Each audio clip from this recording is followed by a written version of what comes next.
یہ دلوں کا حال ہے، اور دلوں کا حال اللہ جانتا ہے۔ علیم بذات الصدور اللہ تعالیٰ، وہ جو فرمایا گیا کہ ان اللہ لا ينظر الى صورکم ولا الى اموالکم ولکن ينظر الى قلوبکم واعمالکم، اللہ تمہاری صورتوں اور مالوں کو نہیں دیکھتا، وہ تمہارے دلوں کو دیکھتا ہے اور تمہارے اعمال کو دیکھتا ہے۔ عمل صحیح ہے، نیک ہے، اور دل میں اس کے لیے جو موٹیو اور جذبہ تھا، وہ جو قوت محرکہ تھی، وہ بھی صحیح ہے، وہ عمل ہے جو اللہ کے ہاں مقبول ہے۔ اب اسی کے حوالے سے میں چند حدیثیں کس انتہا تک یہ بات حضور نے پہنچائی ہے۔ حضور نے فرمایا من صلی یرائی فقط اشرکا ومن صام یرائی فقط اشرکا ومن تصدق یرائی فقط اشرکا، جس نے دکھاوے کے لیے نماز پڑھی اس نے شرک کیا۔ اب نماز تو بہت بڑا نیکی کا فعل ہے، بہت بڑا نیکی کا فعل ہے، یہ تو ارکان اسلام میں سے رکن اعظم ہے، الصلاۃ عماد الدین، لیکن اس کے پیچھے بھی نیت اگر دکھاوے کی ہے، ریاکاری کی ہے، اپنی دینداری کا اور اپنی تقویٰ کا روب گانٹنا ہے لوگوں کے اوپر، تو پھر یہ شرک ہے۔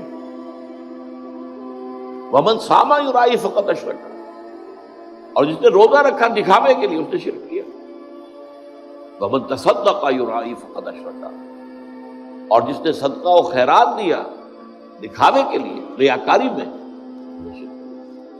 اور شرک سے زیادہ بڑا گناہ، گھناونا گناہ اور کوئی نہیں۔ 2 مرتبہ سورہ نساء میں یہ آیت آئی ہے، ان اللہ لا یغفر ان یشرک بہ وَيَغْفِرُ مَا دُونَ ذَلِكَ لِمَن یشاء، اللہ تعالیٰ اسے ہرگز نہیں بخشے گا کہ اس کے ساتھ شرک کیا جائے، ہاں اس سے کم کر جس کو چاہے گا معاف فرما دے۔ ایک اور حدیث میں اس سے بھی زیادہ باریک بات کہی، شرک خفی یہ ہے کہ اگر کوئی شخص نماز پڑھ رہا ہو اور اسے یہ محسوس ہو کہ کوئی اسے دیکھ رہا ہے تو وہ سجدہ لمبا کر دے،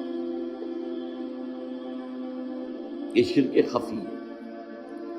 ایک شرک جلی ہوتا ہے جو نظر آ رہا ہے شرک ہو رہا ہے، بت کو سجدہ کیا جا رہا ہے، قبر کو سجدہ کیا جا رہا ہے، شرک جلی ہے۔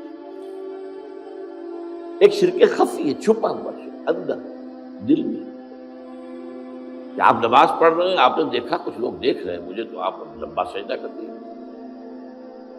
اس کا آپ تجزیہ کر سکتے ہیں، سمپل میتھمیٹکس ہے۔ اگر وہ پہلے 5 سیکنڈ کا سجدہ کر رہا تھا اور اب اس نے 10 سیکنڈ کا سجدہ کیا ہے، تو یہ 5 اضافی کس کے لیے کیے؟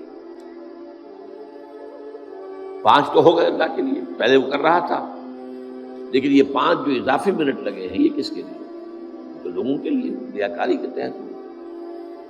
تو ایک سجدے کے 2 مسجود ہو گئے، ایک مسجود اللہ کی ذات ہوئی اور ایک مسجود وہ لوگ ہیں جنہیں دکھایا جا رہا ہے۔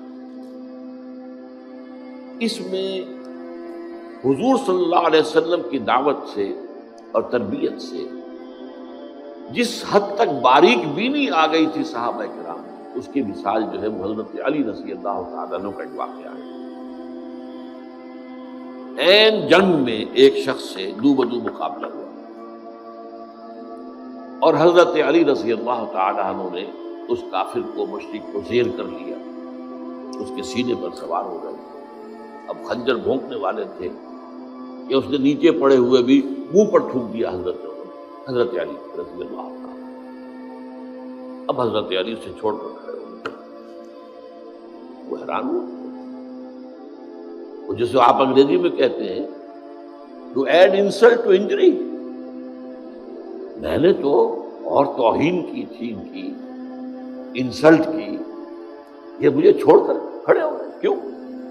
پوچھا۔ تو حضرت علی فرماتے ہیں دیکھو میری تم سے کوئی ذاتی دشمنی نہیں، میں تمہیں صرف اللہ کے لیے قتل کرتا ہوں، لیکن اب اگر میں قتل کرتا تو میرے نفس کا انتقام بھی شامل ہے۔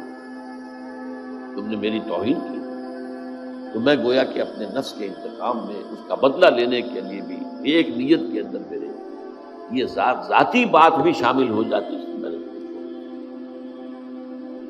اس میں ذرا غور کیجئے۔ جنگ کا معاملہ ہو اور وہ تو انتہائی جذبات کی گرمی کا وقت